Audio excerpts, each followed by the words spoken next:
I've been feeling quite sick recently, and I think this is anxiety. I've had some big opportunities come up recently, and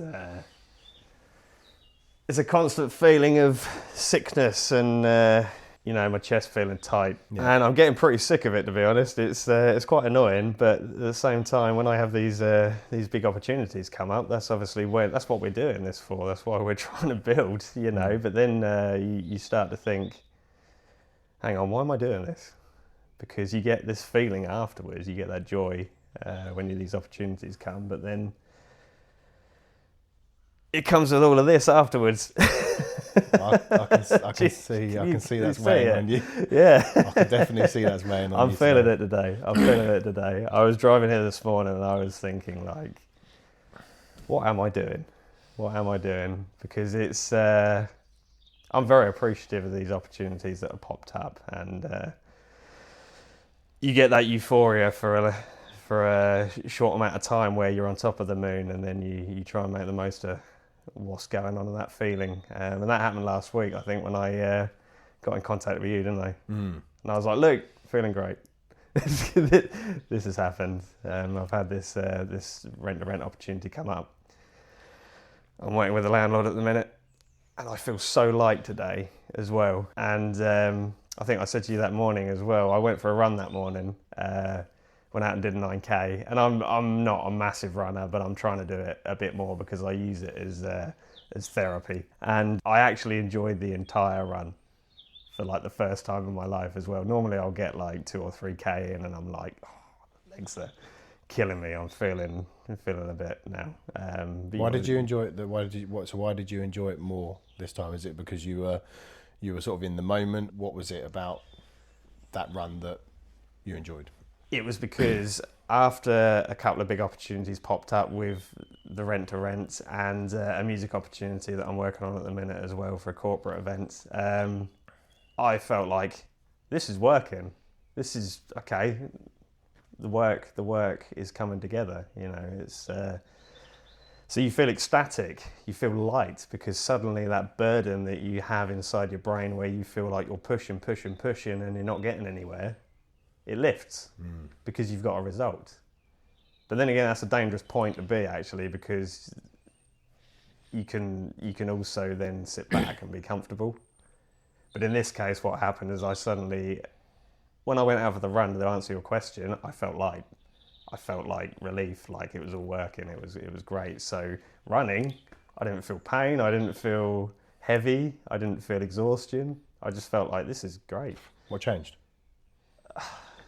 The result in that case. I actually stopped by the church and prayed that day as well. This is a new thing for me that has become apparent as well. So having that belief. I'll just point out, I haven't pushed my religion on Matt whatsoever. I've just been talking about how I deal with it, how it helps me, and Matt is now trying to explore it himself.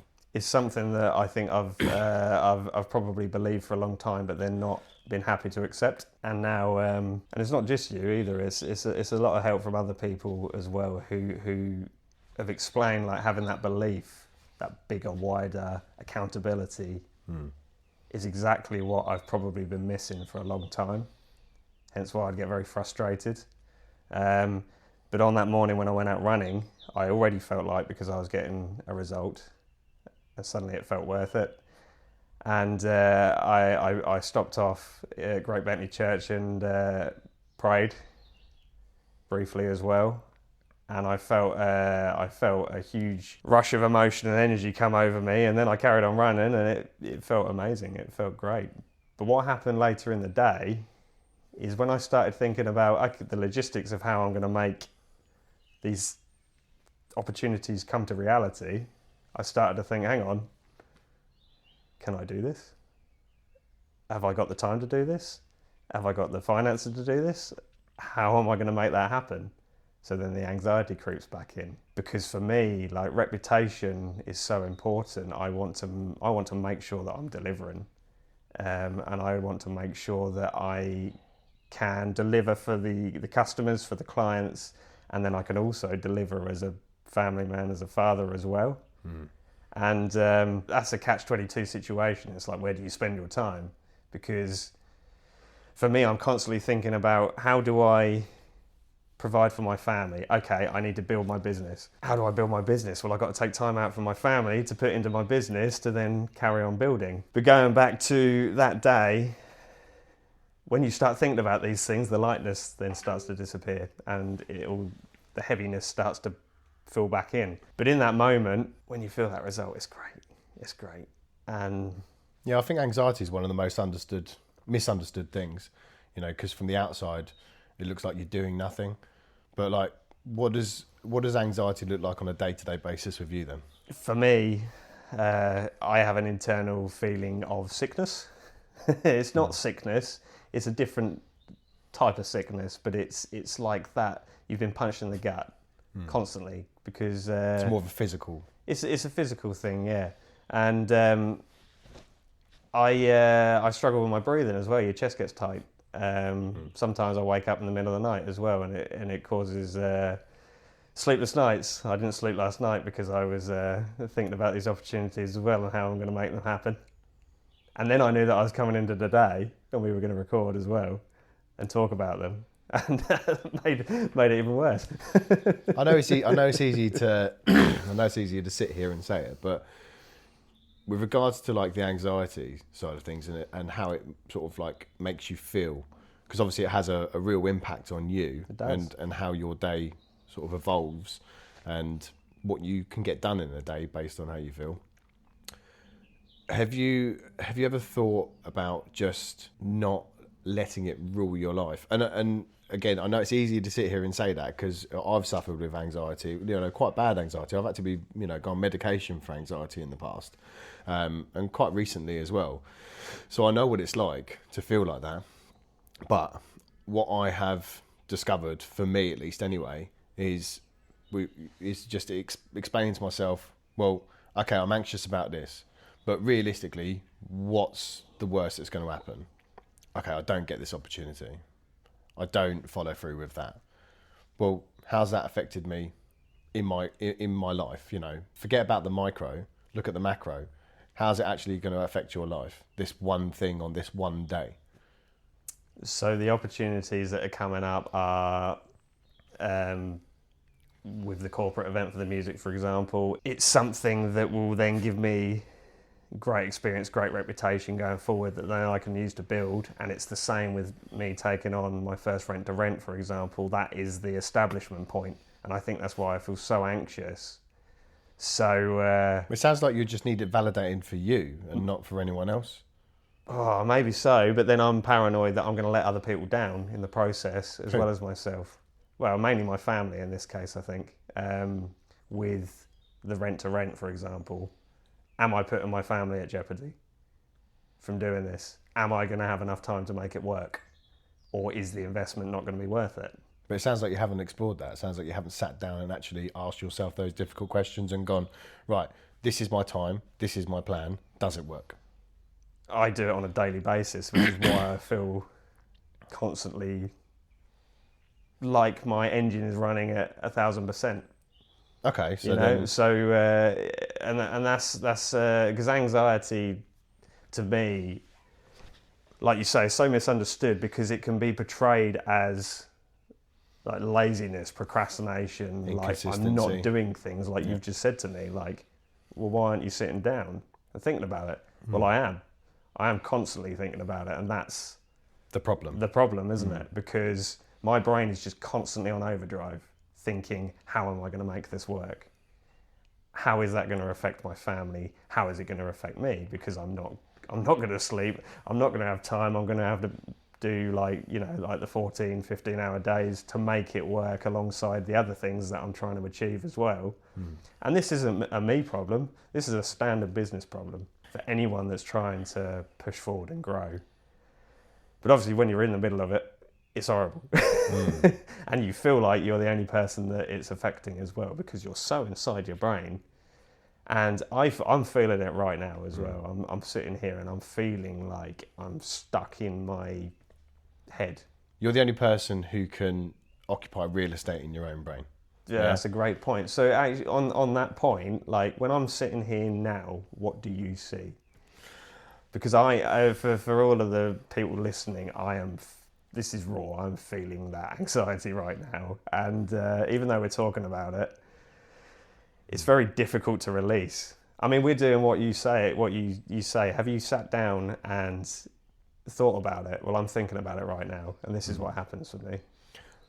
So, you want to know what I think? Yeah, I'm intrigued to see what your perspective of me right now of your situation is. Yeah.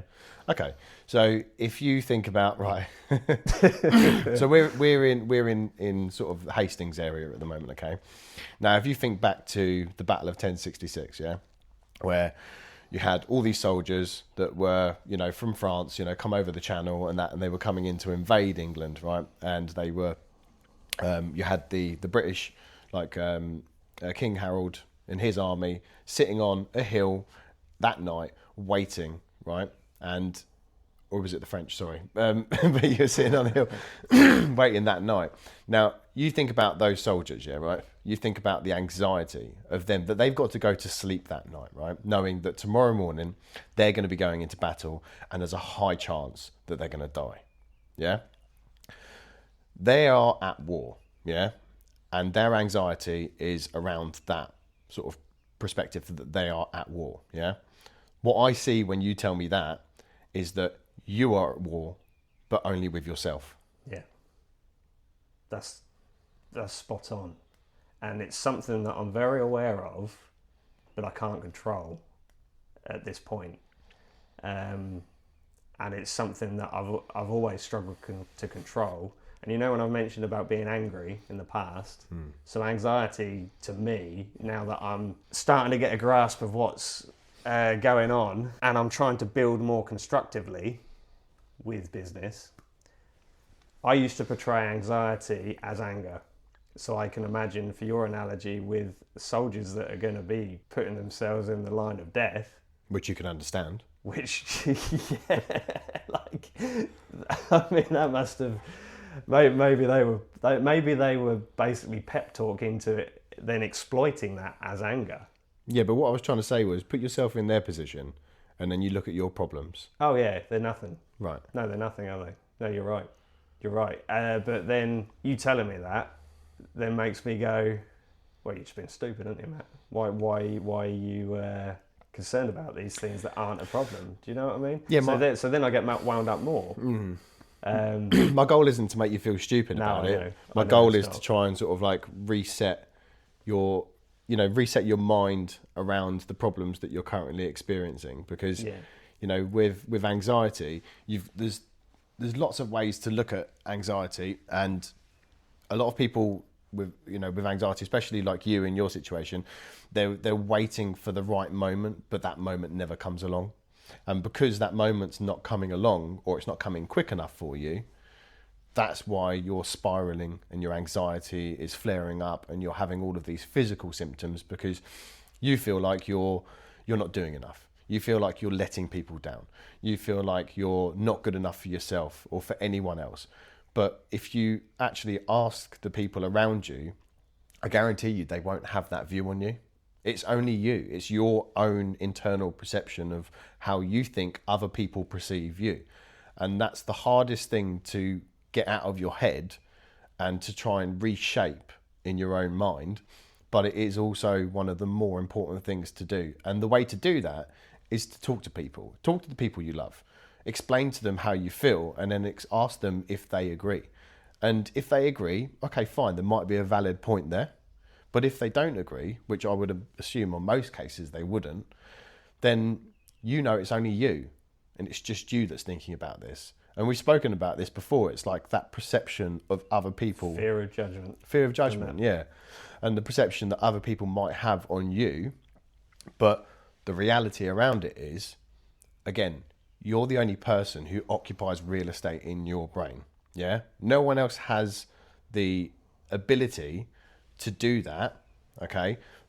Now, that's not to say that people can't enter into your mind and create thoughts for you, but you're the one who has to live with your own thoughts every single day. Yeah.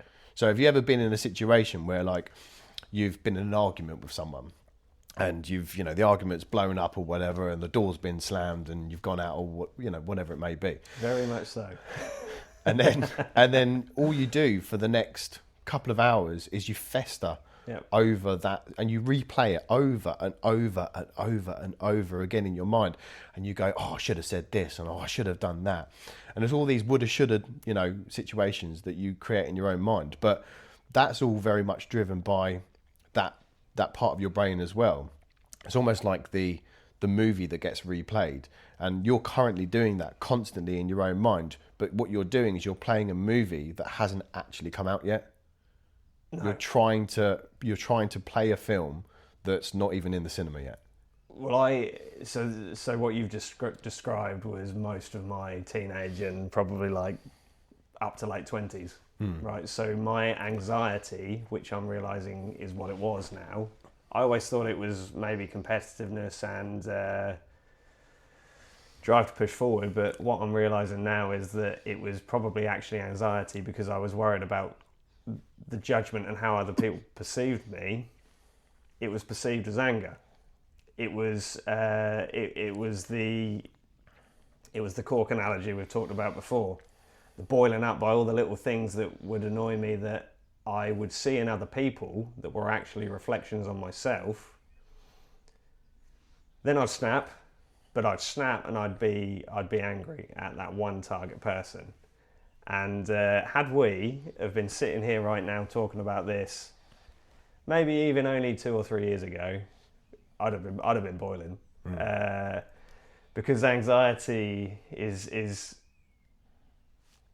it's emitted in different ways, isn't it? And for me, it used to be anger. So I could not have a debate like this, for example. I couldn't have this isn't even a debate. This is like a therapy session.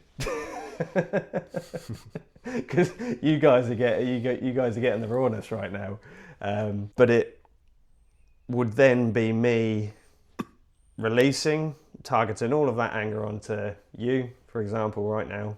And then afterwards, I would come away, I would feel so guilty and empty. And what have I done? Yeah, why has that happened? It's common deflection. Exactly. And then sometimes I'd apologise and feel guilty because I just thought the whole world around me was then suddenly thinking, Matt's been a helmet, hasn't he? He's snapped again, he's done this, he's done that, why'd he get angry? Because in my brain, it would always seem like it was a massive deal. It was like the biggest deal in the world, but in reality, no one cares. That's what I've said before, isn't it? And the irony of that is I'm very aware of it, and I've been very aware of it for a long time, but I could never control it before.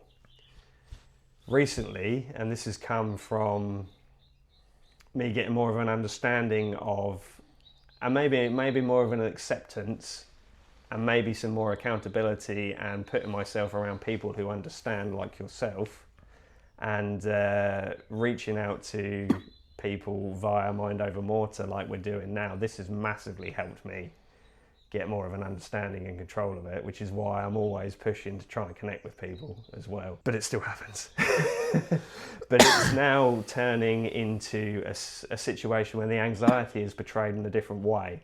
So I never used to get this sickness feeling. I never used to get this breathless feeling. I just used to get angry. And to me, the conception of anxiety just being like oh, well, you're just worrying a bit too much.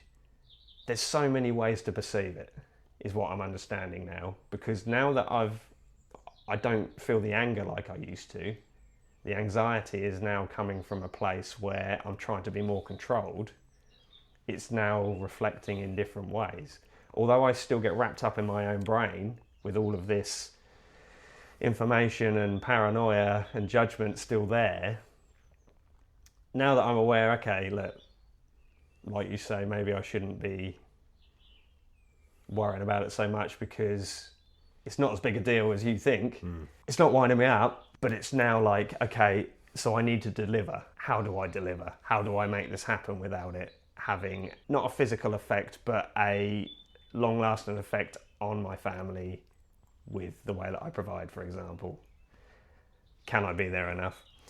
So I don't know if you've got any more to add to what I just said, but if you haven't, I'd love to hear about your recent situation, because you've had some big opportunities come up recently as well. And I also want to know how that's affected you and if that's made you feel anxious too. Yeah, first thing I'll say though is that anxiety doesn't ever go away. You just learn how to harness it and you learn how to deal with it. And you only learn how to deal with it by going through those really anxious moments in your life. Now, if you don't give yourself time for reflection, you don't give yourself time to process what's happened, then you're never going to learn. And all too often, you'll see it. And I think you're guilty of this, you know, especially in your younger years and that, where you have anxiety, yours manifests in with anger. And again, that's something that a lot of people don't really talk about or understand, is that anxiety and anger do go together quite well.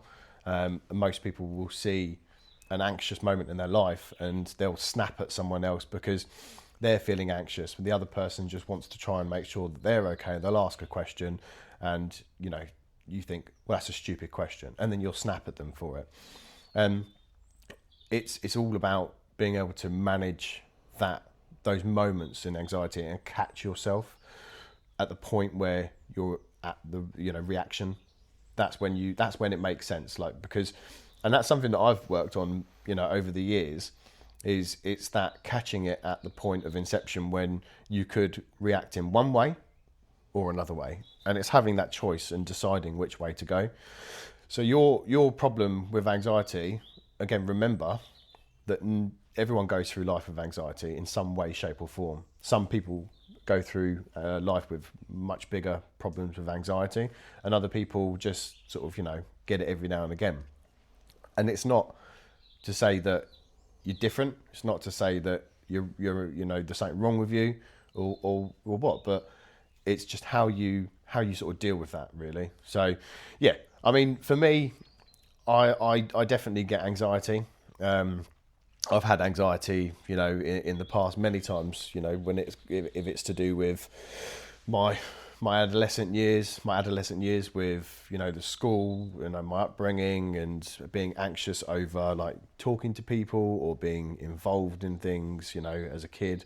That was always a big thing for me, and being anxious about it.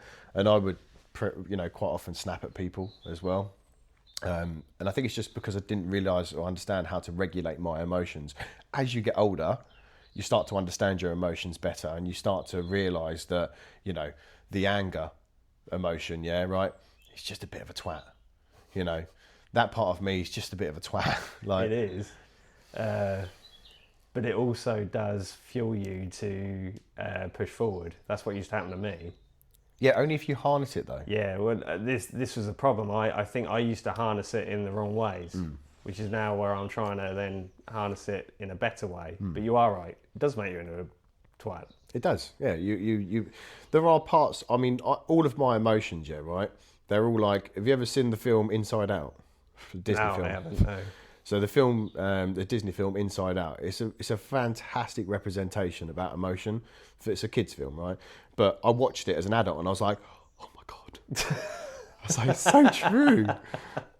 It honestly, it's a great film. But it represents different parts of your brain. So there's a little kid called Riley, and she goes through life and she has like the anger, she has depression, she has anxiety, and they all manifest as characters and how they interact with her daily life. And you see like the expression in her life, you know, and it's almost like they're behind the wheel of a car and they're driving the car, which is her. Yeah. And that's sort of how I see it. I see like, you know, my emotions as different personas, but I'll label those and I'll know which ones I can harness and which ones are going to hurt me in certain circumstances. And it's not easy to do.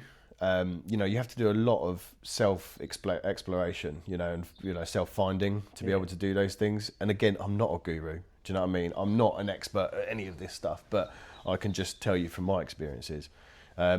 Anxiety for me has been, you know, a pretty big roller coaster. Tell me about the things that you got going on at the minute, because things have escalated a bit for you in the property world, haven't they? So, a little bit, yeah. Because I walked in this house this morning and I got out of the van and you probably looked at me like, Well, he's feeling it. I'll be honest, I looked at you and I was like, well, you're feeling it as well. So, I'd like to hear about what you've been doing recently. Yeah, so at the moment, I've got 3 JV partners on the go. So each one of them requires a level of input, a level of time and attention. And it requires my time to be able to work on these projects with them as well. That's, that alone is quite a lot to even just to begin with. How do you feel about that inside? I will like be the responsibility of it. Right. I'll be completely upfront and straight and honest with you right now. Okay, right. I don't let it get to me. That's amazing. I genuinely don't. I want to get to that place. Yeah, and I genuinely don't let it get to me because, I've got other things going on as well. It's not just that. I've got a first property that I'm hopefully getting the keys for in Brighton, hopefully. Yeah. That's a good opportunity. Either later on this week or early next week. It's a lovely property. It's a 3-bed, 2-bath in Kemp Town, right on the beach. So that's going to be a decent property, that one, without a doubt. And so I've got the JV partners as well. I've raised £100,000 in finance so far.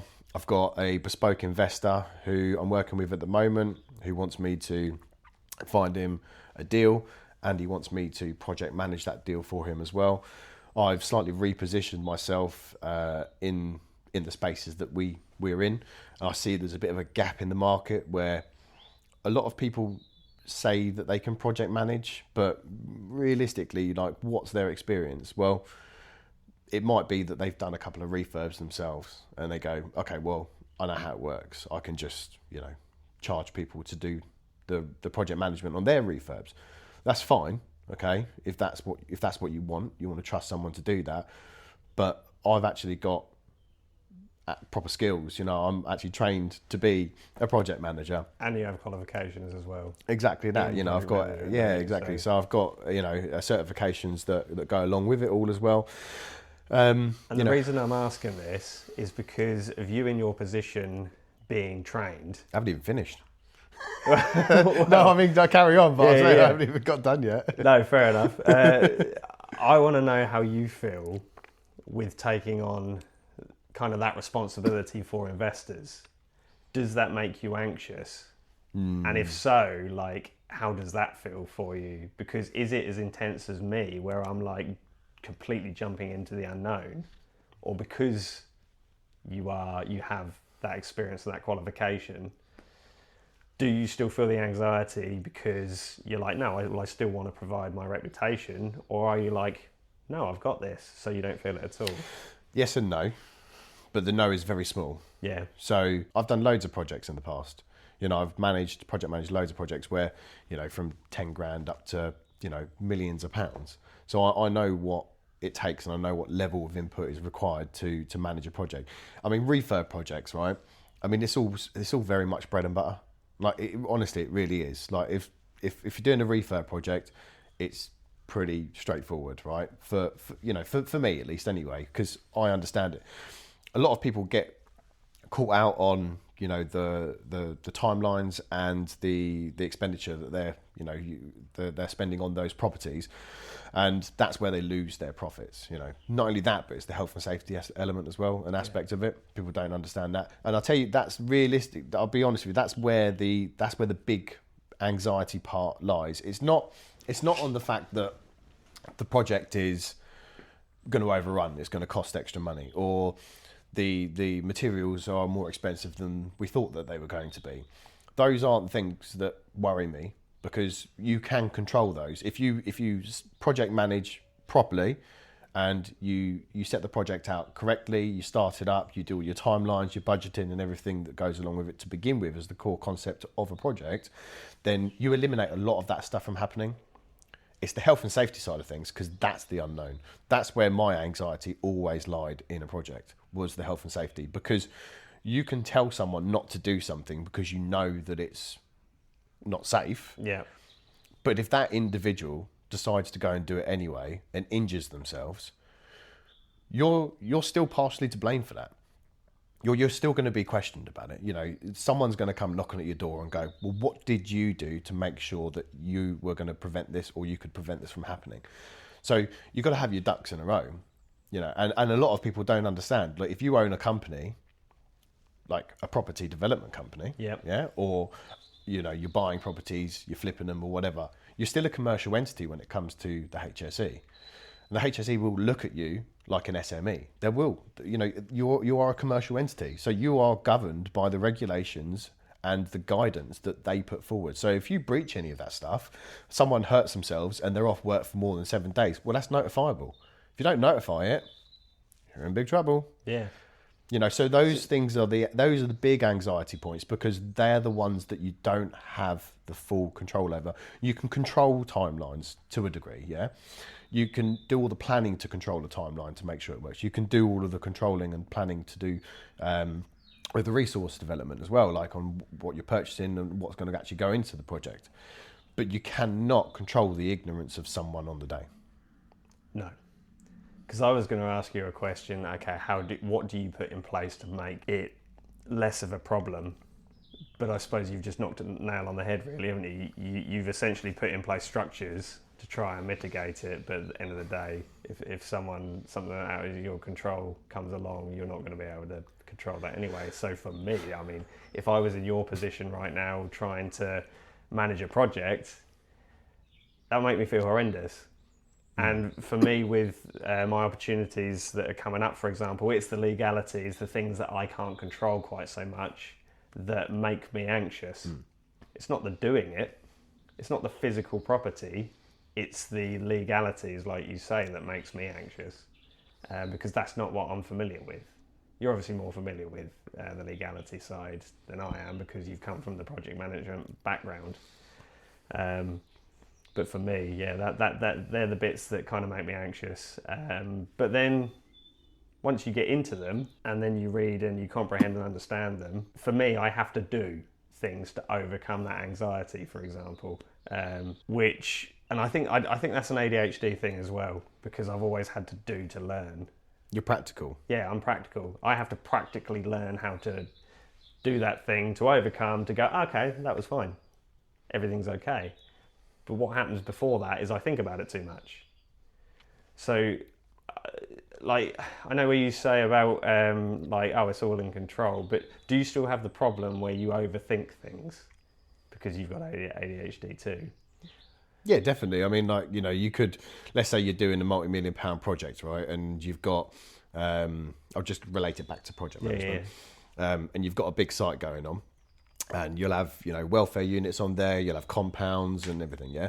Well, you're responsible, believe it or not, if someone breaks into that compound one evening, and they injure themselves in your compound, you're responsible, yeah? So what have you done that's reasonably practicable to prevent someone from gaining access, yeah? Sometimes, you know, on projects, the bigger ones that I was doing, I'd lay in bed and, you know, I'd be asleep and I'd have a dream about something happened, like, did I lock the compound up? Did I lock the, the welfare unit up, whatever, you know, is the cosh cabinet locked up? And you like go, you wake up and you're like, yeah. Did I lock it up? You're like, oh my God. You know, I've been once, or a couple of times before, I've left a job, like, you know, it's an hour and a half away or whatever, yeah? I've got home, right? This has happened twice in my career, right? And both times they were projects that were pretty far away. I've got home, I'm in the middle of my dinner, or I'm laying in bed or whatever, yeah, right? And it's like hours after I got home, and I've gone, oh my God, I didn't lock up. And I've got back in my car and I've driven back to the site just to go and lock up. Because that anxiety for me, it would just be sod's law that someone tries to break into it that night, or something happens that night, and then the next morning I arrive at the site and, like, there's red tape around it, or like precaution tape, and the police are there or something. I'm like, oh no, what's going on?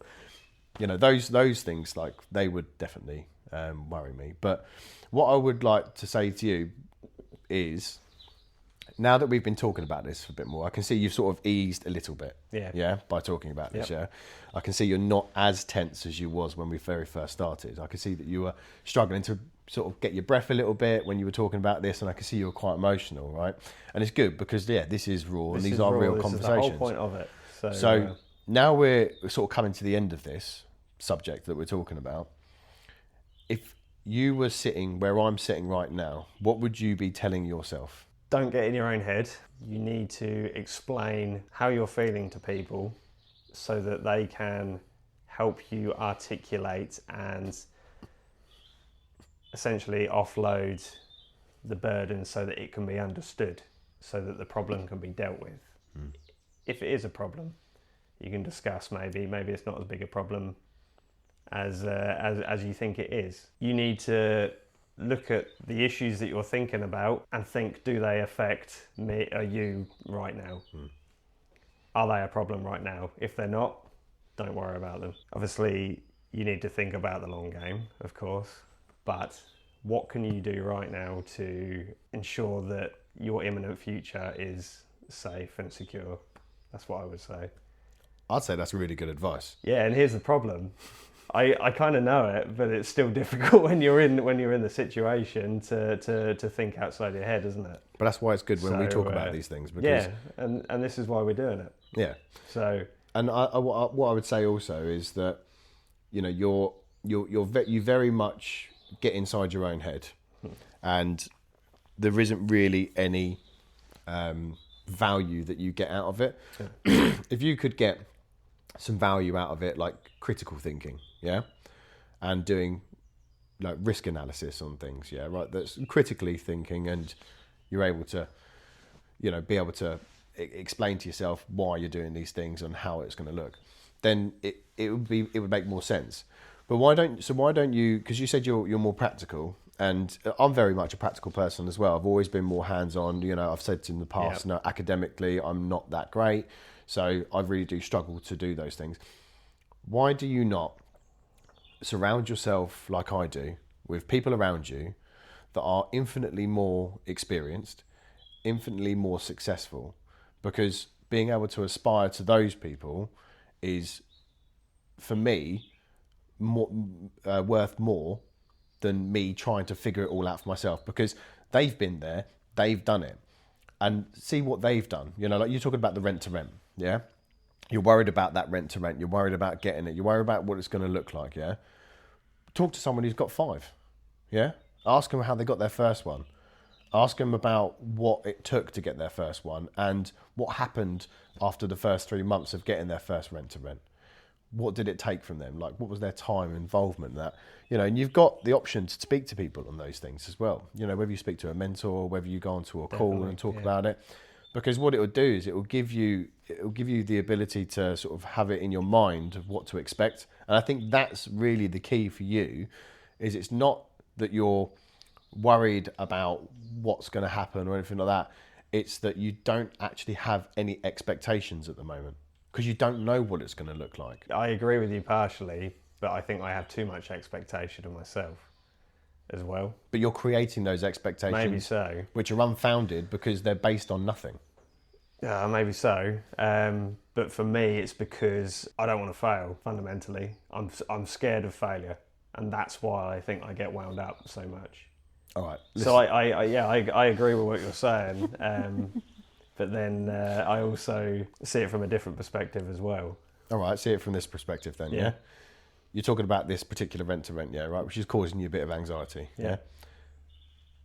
Is it the only opportunity there is in this world? No, definitely not. Oh, sorry, there isn't. There is more? Definitely not. Oh, okay, fine. Right. So if this one doesn't work, you have the opportunity to go and get a different one, correct? Definitely, yeah. So you're being emotional, and you're emotionally attaching yourself to this one opportunity because it's the first real opportunity that's come across your desk. You need to detach yourself from the emotional part of that, okay? And you need to be building a pipeline.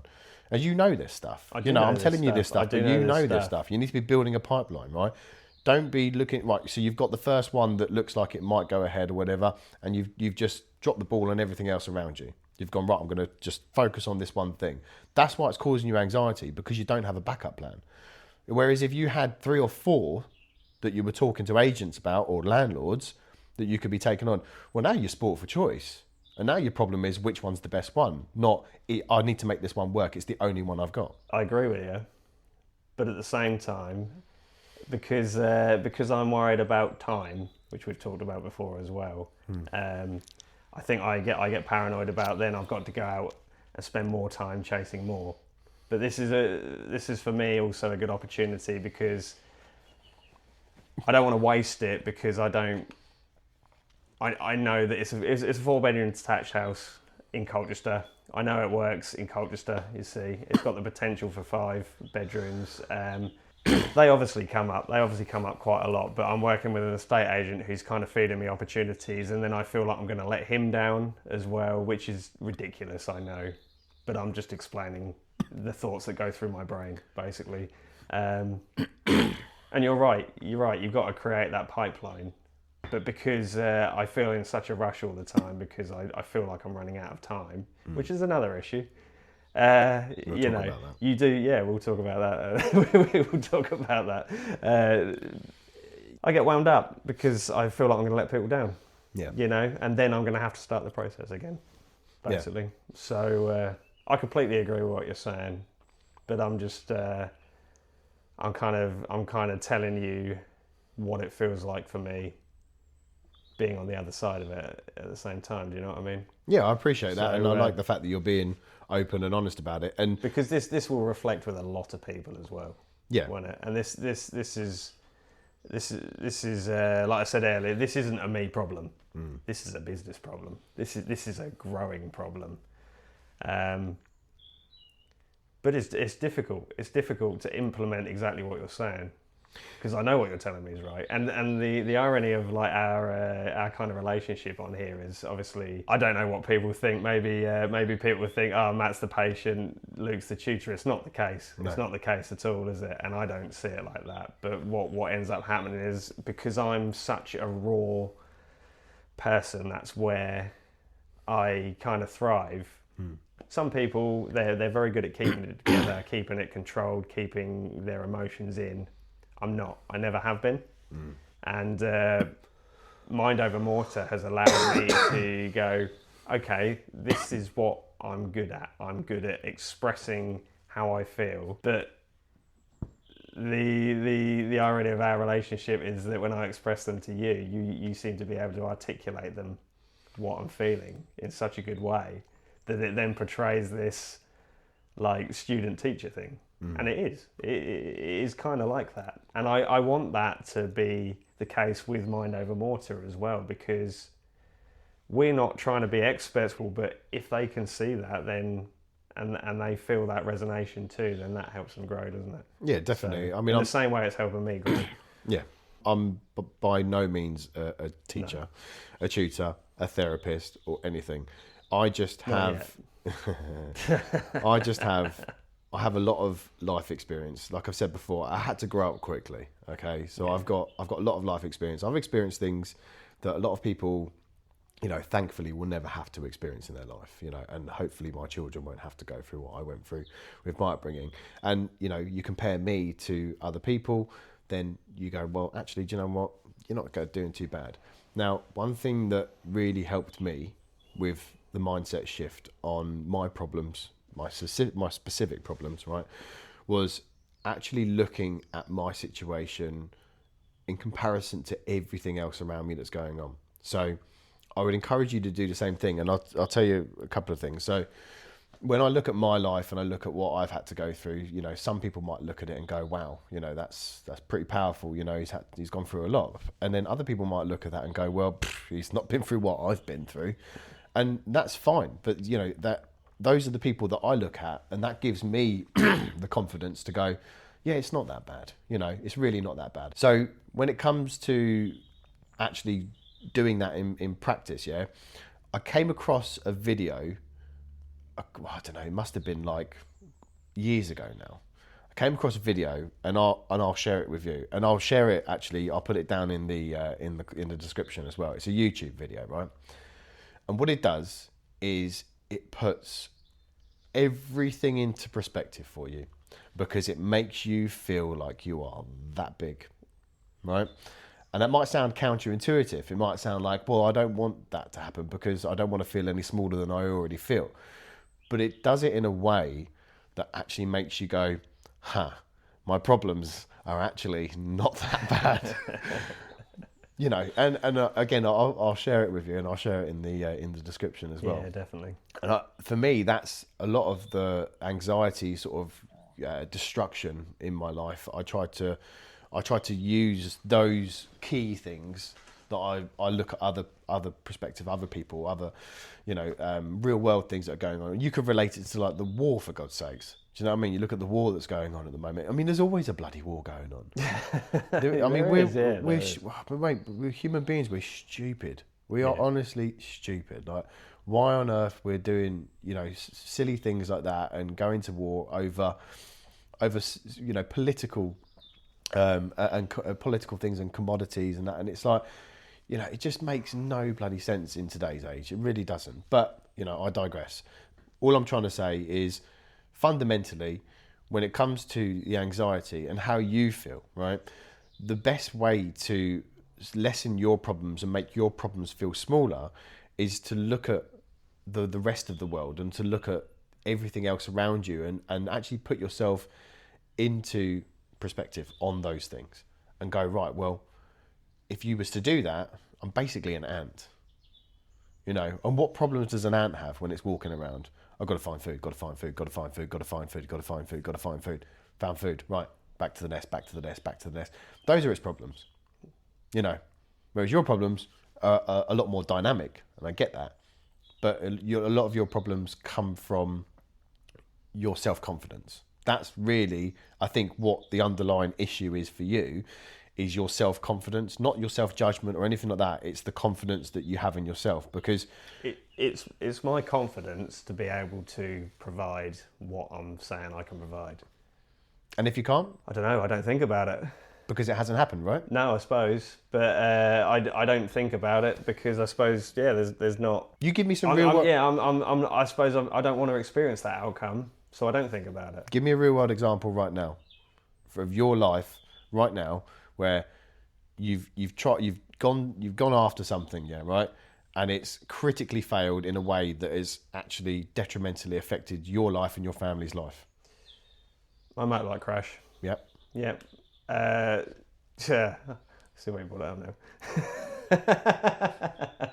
Yeah, that's a great point actually, because that has had a massive effect, physically and mentally. God, you know how to hit me hard, don't you? It is a student-teacher thing. It's not. God's sake. It's not. I'm just putting... No, but it's exactly it. It's probably the only real physical result of a poor decision I've had thinking about it. All of the other outcomes have been because of probably emotional reaction, like I said, with the anger, which is then only my problem anyway. So, don't know what to say now. On that note, I think it's a should we wrap it up? That was a good place to stop. Good place to stop, yeah. So, as always, guys, thanks for watching. You can subscribe here and watch our last video here. Now, me and Matt have started up a little support page, which is sort of like buy me a coffee. Now, it's absolutely no obligation whatsoever to anyone. You guys just watching this is enough for us, but it will help us, continue making these episodes and these podcasts. So if you do have the ability to donate anything towards us and support the podcast, then the link will be down in the description. If not, and you're still just enjoying this content, then that's good for us as well.